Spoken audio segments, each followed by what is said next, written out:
It's the chairman's address, and that's me now. And I honestly, I fought against persistent writer's block on these remarks today, and I suffered a lot because I couldn't grasp that I would stand here and as an immigrant, as an Arlingtonian of 21 years, that I would be delivering this chairman's remarks today. No matter how well our previous chair, Libby Garvey, who I want to salute and thank for her service again, prepared me for this occasion, it feels still very unreal, and it's humbling and daunting. I said before, and I will repeat it now, I'm really deeply grateful to the trust and confidence, and frankly, to the collegiality and friendship of my colleagues. Because if there is something I learned to admire and to treasure about our county board, is that no matter what difference of view or opinion we have, we always have one thing in common, and this is Arlington and the service to our constituents. Everybody here on this side cares a lot about everybody on this side, and we know that this is reciprocal. So it's 2025, it's the end of the first quarter of the 21st century. It's kind of a milestone, and it invites to reflect on everything we have taken on as a community, and you have seen the data, what we accomplished together, and the challenges that lay ahead. In this meeting, customarily, the focus is on challenges, but I would like to briefly enumerate some of Arlington's accomplishments. We became a national reference of managing urban growth by connecting housing, transportation, and economic development, and doing more and better on less land while sustaining an enviable quality of life. We build an economy that attracts the most educated and talented. We proudly have one of the best public school systems in the nation. We balanced urban development with great public spaces and parks. We reacted early to the biggest challenge that humanity ever faced, which is climate change. We welcomed diversity and immigrants like myself, thus strengthening our community. We committed to a social safety net that is the envy of many. We invested in affordable housing and actively fought displacement and gentrification. We built a safe and healthy community, and we acknowledged our past, especially systemic racism and inequality, and started repairing the harm.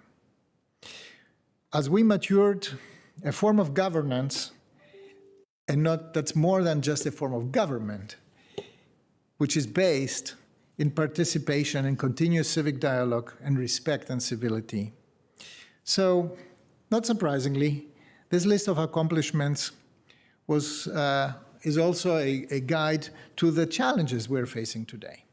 And this brings me to my priorities for this coming year. Number one, economic and fiscal resilience. There is no way to sugarcoat the fact that the office vacancy rate is now a structural challenge. We need to rethink how we attract, incentivize, and retain businesses, especially small and medium businesses and startups, which speaks more to a long-term ecosystemic approach. At the same time, we need to recognize that the economic model that sustained Arlington over more than half a century, this 50-50 split of our tax base, has reached its historic limit. The swift completion of the remaining elements of the Commercial Market Resilience Initiative is among my highest priorities. That means removing barriers to reposition vacant buildings, being flexible, even if this means taking some risks, in converting and reusing these buildings is absolutely critical. There should be no doubt, though. Our most valuable assets are not our buildings, not even our businesses. Our most valuable assets, in my opinion, is our people, our uniquely highly skilled workforce. Retaining these professionals, attracting the high value-added businesses that employ them is our core mission. On to our budget. We will have to respond to the reality of a shrinking commercial tax base. A projected deficit, significant, around 30 million, is not sustainable. Neither is the currently projected deficit for the APS budget. So let me be clear. we cannot compensate for the declining commercial revenue with an equal increase in the individual tax burden. Thus, we will need to be frugal, strategic, and courageous, as we will have to reduce expenditures and stabilize revenues. This is difficult, but it's feasible, and without having to sacrifice our values. Number two, responding to the climate emergency. 2024 was the hottest year on record. It was also Arlington's hottest year on record, and 10 out of the 21 years I lived in Arlington were the hottest years on record. So I look forward to adopting early this year a climate resiliency resolution on which I have had the pleasure of working with my colleague, Ms. Cunningham, and Ms. Fioretti, our climate policy coordinator. I then look forward in proceeding with formulating a climate action plan that will elevate climate resiliency to a true all-of-society issue. Climate equity will need to be at the very center of this effort.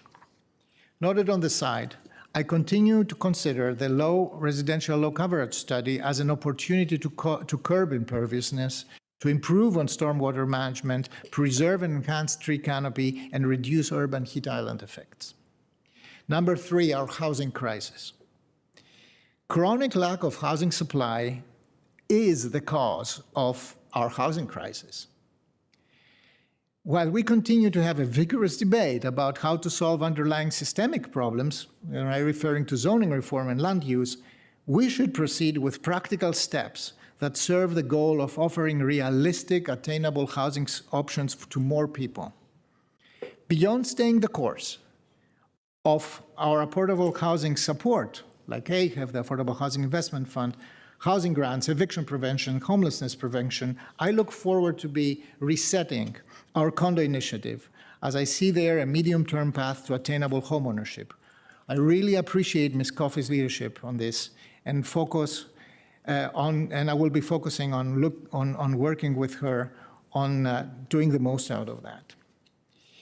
I further want to focus on the emergence of older adult poverty, which affects a rapidly growing number of Arlingtonians and is beginning as a housing affordability problem.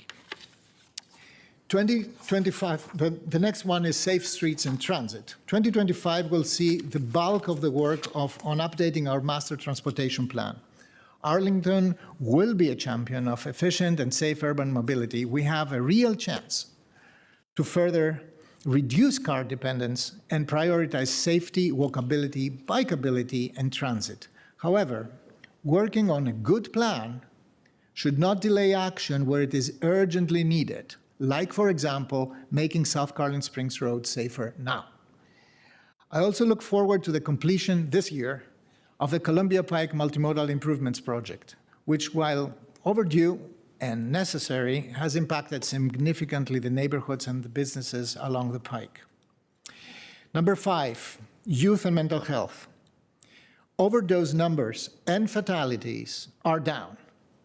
And this is because we invested in mental health, especially for our younger population.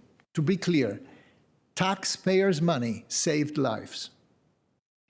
My commitment to quality after-school programs remains a top priority, and I look forward to working with my colleagues, our school board, our community of parents and students, who have been urging us to stand up these programs for quite a while now. Number six, strengthening governance and transparency. So during my tenure as chair, I intend to focus on four areas. Number one, adding critical professional capacity to the office of the county board.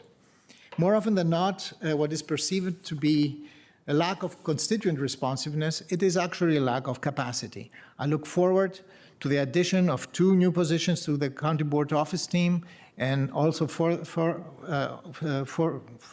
to the addition of an independent auditor position, on an additional position to the office of the independent auditor. Number 2, adding new opportunities for person-to-person engagement with the chair and the members of the county board in meeting residents where they are. We already announced in-person open door Mondays at different locations across Arlington, and we'll do it again. Number 3, building on Arlington's Vision 2050, an initiative that started last year, we will organize a dialogue on the past, present, and future of the Arlington Way, which seems to be appropriate in the year that we celebrate the 100th birthday of Ellen Bozeman. And number 4, I look forward in engaging in constructive dialogue with my colleagues and advocates in our community who have expressed an interest in longer-term governance reforms. My next priority, and probably the most important, is community cohesion and resilience. We have to recognize that the change in the federal administration has created unbearable uncertainty for a very wide majority of Arlingtonians.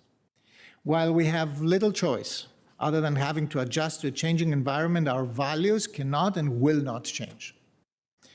We will continue to be there for all and each one of our residents in all neighborhoods and under all circumstances. We will always do our best to muster the necessary resources to respond to their needs and support them and their families.